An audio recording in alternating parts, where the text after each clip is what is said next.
मैंने पिछले वीडियो में कृतज्ञता के बारे में बात की थी। आगे की बात मैं फिर से एक कहानी से शुरू करूंगा। एक युवा राजकुमार प्रिंस एक नदी में नहाने के लिए जाता है। वह राजकुमार बहुत ही दुष्ट एवं अहंकारी प्रवृत्ति का होता है। उससे राज्य के सभी लोग परेशान होते हैं। मौसम खराब होने वाला रहता है। ऐसी संभावना होती है कि तेज तूफान आ जाए, लेकिन फिर भी वो राजकुमार जिद करके नहाने के लिए जाता है। जब वो बीच नदी में नहा रहा होता है तभी तेज तूफान आ जाता है और नदी का पानी का स्तर जो होता है वो बहुत तेजी से बढ़ जाता है और उस तेज तूफान में वह राजकुमार बह जाता है। उसके नौकर चाकर भी उसकी मदद नहीं कर पाते हैं। वो बाहर चला जाता है, तभी अचानक काफी दूर निकलने के बाद अचानक वो एक पेड़ की शाखा से टकराता है और उस शाखा को पकड़ करके अपनी जान बचा लेता है किसी भांति, और उसी शाखा पर वो बैठ जाता है। उसी जलधारा में एक सर्प भी तेजी से बहते हुए आ रहा होता है और उसी पेड़ की दूसरी शाखा से टकराता है और उस शाखा को कस के पकड़ लेता है। फिर थोड़ी ही देर में एक जख्मी तोता जो कि उड़ नहीं सकता है उसी जलधारा में बहे हुए चला आता है। वह भी तीसरी शाखा से टकराता है और किसी तरह से किसी भांति से प्रयास करके उस शाखा पे चढ़ जाता है। थोड़े ही समय में शाम हो जाती है। उस पेड़ के पास ही नदी के किनारे पर एक बूढ़े फकीर का घर होता है। वह खाना बनाने के लिए पानी भरने को आता है उस नदी के तट पर। तभी उसे जोर जोर से राजकुमार के रोने की आवाज सुनाई देती है। वो इन तीनों की इस अवस्था में देख करके तुरंत मदद करने का प्रयास करता है। वह नदी में रस्सी फेंकता है और किसी तरह प्रयास करके उन तीनों को बचा करके बाहर ले आता है। ठंड के कारण उन तीनों का शरीर जो होता है बिल्कुल अकड़ गया होता है। वो जल्दी से लकड़ी इकट्ठा करता है और आग लगाता है और तीनों को आग के पास रख देता है। फिर वह एक एक करके मालिश शुरू कर देता है ताकि वो जल्दी से रिकवर कर जाए। सबसे पहले वह सांप की मालिश करता है, फिर तोते की, फिर उस राजकुमार की। यह सारी चीजें राजकुमार देख रहा होता है। इससे इनकी जान तो बच जाती है इस पर मालिश करने से और गर्म करने से, लेकिन इनका स्वास्थ्य काफी खराब हो गया रहता है। तो वह सबके लिए खाना तैयार करता है और 2-3 दिन काफी मेहनत करके खाना बनाता है और इन लोगों को खाना खिलाता है। तो जब भी वो खाना खिलाता है तो सबसे पहले खाना वो सर्प और तोते को परोसता है, फिर युवराज को देता है, राजकुमार को, फिर सबसे अंतिम में खुद को परोसता है। यह देख करके युवराज के मन में बहुत ही क्रोध आता है कि वह फकीर उसको अनदेखा कर रहा है और उससे पहले सांप और तोते को खाना परोस रहा है। उसके अंदर, उसके मन में बिल्कुल अग्नि, जो क्रोध की अग्नि होती है, वो धधकने लगती है और वो अपमान को बर्दाश्त नहीं कर पाता है। वो मन ही मन सोचने लगता है कि मैं इसका जरूर इस बूढ़े फकीर से बदला लूंगा। वह जो सर्प होता है वो पिछले जन्म में एक कंजूस सेठ होता है जो कि नदी के तट पर ही लगभग 30 लाख सोने के सिक्के दबा करके मर गया होता है और इस जन्म में सर्प बन करके उसकी सुरक्षा कर रहा होता है। जब 3 दिनों के बाद जब वो सर्प बिल्कुल ठीक हो जाते हैं, ये तीनों लगभग काफी हद तक सुधर जाता है इनका स्वास्थ्य, तो विदा लेने का क्षण आता है। तो वो सर्प जो होता है उस फकीर को धन्यवाद देता है और उसे अपनी पिछली पूरी कहानी बताता है। वह बताता है कि आपने मेरी जान बचाई है, इसका हिसाब तो मैं नहीं कर सकता हूं, लेकिन मेरे पास 30 लाख स्वर्ण मुद्राएं हैं और आपको जब भी जरूरत पड़े तो मैं आपकी मदद कर सकता हूं। आप एक बार मुझे आवाज दे देना, मैं आ जाऊंगा आपकी मदद करने के लिए। तोता भी उस फकीर को धन्यवाद देता है और ये बोलता है कि उसके पास पैसे तो नहीं है, लेकिन मैं आपके लिए हिमालय की घाटी से सुनहरे चावल, गोल्डन राइस, जो कि अत्यंत अच्छे क्वालिटी की चावल होती है, मैं अपने दोस्तों की मदद से आपको चावल दे सकता हूं। आपको जब भी जरूरत पड़े तो आप मुझे आवाज दे दीजिएगा। राजकुमार उस बूढ़े फकीर से मन में अंदर ही अंदर बदला लेने का सोचता रहता है। वह उसे धन्यवाद नहीं देता है। वह उससे बोलता है कि आप मेरे महल आइए, मैं आपको कुछ चीज देना चाहूंगा। थोड़े दिन बीत जाते हैं। वो बूढ़ा फकीर सोचता है कि सबकी जांच करके देख लें कि कहीं वो तीनों मुझसे झूठ तो नहीं बोल रहे थे। तो वह सर्प के बताए हुए नदी के तट पे पहुंचता है और सर्प को आवाज देता है। वो सर्प एक आवाज में तेजी से दौड़ते हुए आता है और फकीर को नमस्कार करता है। वो उस फकीर को वह जगह बताता है जहां पर उसने पैसे छुपे, सोने के सिक्के छुपा रखे होते हैं। वह बूढ़ा फकीर बोलता है कि मुझे सोने के सिक्के की जरूरत नहीं थी, बस मैं जांच कर रहा था कि कहीं तुम झूठ तो नहीं बोल रहे हो। फिर वह यह कह करके वहां से विदा होता है।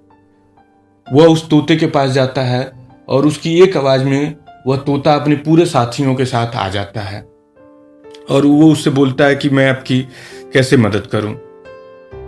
वो फकीर बोलता है कि अभी तो मेरे पास भोजन है, अभी चावल की जरूरत नहीं है, जब जरूरत होगी तो मैं तुम्हें बता दूंगा।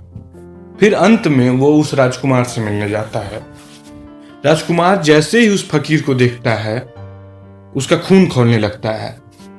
वह अपने सैनिकों से आदेश देता है कि इस बूढ़े फकीर को तुरंत गिरफ्तार कर लो और इसको हर चौराहे पर ले जाकर के 20 कोड़े मारना। इसने मुझे बहुत अपमानित किया था। और वो सैनिक उस बूढ़े फकीर को हर चौराहे पर ले जाकर के 20-20 कोड़े दंड देते हैं। आपको ये कहानी जरूर बहुत अजीब एवं काल्पनिक लग रही होगी, लेकिन इसका वास्तविक जीवन से बहुत बड़ा संबंध है। हम उस युवा राजकुमार की ही भांति हैं। हमें लग रहा होगा कि वो युवा राजकुमार बहुत ही दुष्ट है, अजीब है, लेकिन हम भी उस युवा राजकुमार की ही भांति हैं। हमारे माता पिता, पत्नी, बहन या मित्र जो भी हमारे करीबी हैं, हमारी सैकड़ों जरूरत पूरी करते हैं, लेकिन हम कभी भी उनके प्रति कृतज्ञता का भाव प्रकट नहीं करते हैं। हमारी जो भी जरूरतें पूरी होती हैं हम उसे ग्रांटेड मान लेते हैं। यदि उनसे एक बार भी गलती हो जाती है, एक बार भी चूक हो जाती है, एक बार भी वो हमारी चाही हुई इच्छा को पूरी नहीं कर पाते हैं, तो फिर हमारे मन के अंदर आग लग जाती है। हम एकदम दुखी हो जाते हैं। हम ये सोचने लगते हैं कि सामने वाला व्यक्ति हमारी परवाह नहीं करता है, हमसे प्रेम नहीं करता है, हमारी इज्जत नहीं करता है। इसी भांति हम अपने पास सैकड़ों शिकायतों का अंबार इकट्ठा कर लेते हैं। मेरे एक मित्र ने मेरे पास एक संदेश भेजा है जो कि बहुत ही सत्य प्रतीत होती है। मैं उसे पढ़ के बताऊंगा। यदि आपके पास दोनों समय का खाना उपलब्ध है, आपके शरीर पर कपड़ा है, आपके सर पर छत है और आपके पास सोने के लिए बिस्तर है, तो आप दुनिया के 75%, 75% लोगों से ज्यादा धनी हैं। आपके पर्स में इतने पैसे हैं कि आप जहां भी चाहें वहां यात्रा कर लें इस संसार में, तो आप दुनिया के लगभग 18%, 18% लोगों से ज्यादा धनी हैं। यदि आप अपने कानों से सुन सकते हैं, अपनी आंखों से इस सुंदर दुनिया को देख सकते हैं और आपकी शिक्षा का स्तर इतना है कि आप पढ़ एवं लिख सकते हैं, तो आप लगभग 3 अरब लोगों से ज्यादा सौभाग्यशाली हैं जो इस सुख का आनंद नहीं ले सकते हैं। यदि आप आज के दिन जिंदा हैं, तो आप लगभग 10 लाख लोगों से 1 मिलियन लोगों से ज्यादा सौभाग्यशाली हैं जो पिछले सप्ताह मृत्यु की चिरकालिक निद्रा में हमेशा के लिए समाविष्ट हो गए। लगभग हर सप्ताह 10 लाख लोगों की मृत्यु होती है। इसीलिए मैं हमेशा इस बात पर जोर देता हूं कि यह जीवन होना ही एक अद्भुत घटना है। यह शरीर होना ही एक विशिष्ट मालकियत है जो कि इस अस्तित्व ने हमें प्रदान किया है, जिसकी मालकियत हमें अस्तित्व ने दी है। और एक बार और ध्यान दीजिएगा कि हर क्षण इस शरीर में अनूठी घटनाएं घटित हुई जा रही हैं, जिसका हमें कभी ख्याल भी नहीं आता है। हर क्षण लगभग 50,000 कोशिकाएं 50,000 सेल्स मरती हैं और उतनी ही जन्म ले लेती हैं। हमारे शरीर में 35 ट्रिलियन से ज्यादा कोशिकाएं हैं और हर एक कोशिका एक फैक्ट्री की भांति है। हर दिन हमारा हृदय 1 लाख बार से ज्यादा धड़कता है और पूरे वर्ष में 3 मिलियन लीटर से ज्यादा खून हमारे शरीर में प्रवाहित करता है। क्या यह सब घटना आपको एक जादुई मैजिकल घटना नहीं प्रतीत होती है? क्या ये जो उपकरण, ये शरीर रूपी उपकरण हमें जो मिला हुआ है, क्या ये आपको एक अद्भुत उपकरण की भांति नहीं महसूस होता है? क्या आपने अपने पूरे जीवन काल में, आपकी उम्र कितनी भी हो, चाहे आप 30 साल के हों, 40 के हों या 50 के हों, क्या आपने एक क्षण भी निकाल करके इस अद्भुत जीवन के लिए, इस प्रकृति, इस अस्तित्व या फिर परमात्मा को कभी धन्यवाद दिया है? एक बार ध्यान से सोचिएगा इसके बारे में। हर रोज सूर्य हमको रोशनी देता है, ऊर्जा देता है। हर रोज ये चांद, ये तारे हमारे सामने एक खूबसूरत रात्रि का निर्माण करते हैं। हर रोज अरबों वृक्ष हमें हर पल जीवनदायिनी ऑक्सीजन देते हैं। क्या आपने कभी सोचा भी है कि हमें इन्हें एक बार धन्यवाद देना चाहिए? यदि इनमें से एक भी अपना काम करना बंद कर दें या फिर नष्ट हो जाएं, तो आपको उम्मीद भी नहीं होगी कि इस मानवता के ऊपर किस स्तर के दुख का पहाड़ टूट पड़ेगा। एक बार और ख्याल कीजिएगा और खुद से भी प्रश्न पूछिएगा कि इस अस्तित्व ने आपको शरीर दिया है, लेकिन आपने इस अस्तित्व को क्या दिया है? आपने इस अस्तित्व के ऊपर क्या कृपा की है कि जो इसने आपको यह अद्भुत संयंत्र दिया है? आपने सूर्य के ऊपर क्या दया दिखाई है कि जो रोज रोज आपको निकल करके ऊर्जा देता है, प्रकाश देता है? लेकिन हमें इन चीजों को समझने की फुर्सत कहां है। हमें तो हर सुबह उठना है उसी पागलपन के साथ जो हम सांझ लेकर सोए हुए थे। हर सुबह वही उपद्रव कि हमें कितना ज्यादा से ज्यादा पैसा कमाना है, कितना ज्यादा से ज्यादा हम नाम एवं पद प्रतिष्ठा कमा लें। अगली कार कौन सी खरीदनी है, अगला मकान कौन सा खरीदना है। हमारा हर एक दिन इन्हीं चीजों में बीता चला जाता है। एक बार कभी पूरे होश से ख्याल करिएगा कि आपने अंतिम बार कब ध्रुव तारे को टिमटिमाते हुए देखा था। आपको याद भी नहीं होगा। जीवन के अनगिनत आयाम हैं और हम बस उन 2-3 आयामों में ही उलझे हुए हैं। इन्हीं 2-3 आयामों में उलझे हुए हैं। इसीलिए हमारी जिंदगी भी उलझ कर बस रह गई है।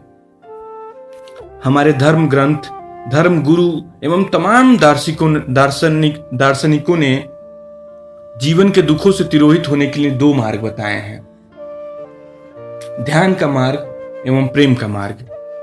मैं आपको 2 और मार्ग बताऊंगा, जिसमें से एक मार्ग कृतज्ञता एवं समर्पण का मार्ग है, ग्रैटिट्यूड एंड डिवोशन।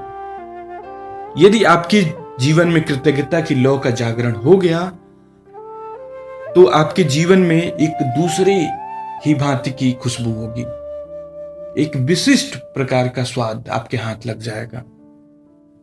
मैं आपसे केवल आधे घंटे की मांग करता हूं, केवल आधे घंटे की। 1 सप्ताह में 7 दिनों में केवल आधे घंटे की मैं मांग करता हूं, और उस आधे घंटे में आप अपने साथ, खुद के साथ समय व्यतीत करेंगे, बिल्कुल एकांत चित्त में। और उस क्षणों में इस जीवन को समझने का प्रयास करें। उन क्षणों में हर एक चीज को धन्यवाद देने का प्रयास करें जो आपके जीवन में साथी हैं। यकीन मानिए कि आपके भीतर एक और सूर्य का उदय होगा, धीरे धीरे उदय होने लगेगा और आप एक और अद्भुत यात्रा की तरफ अग्रसर हो जाएंगे।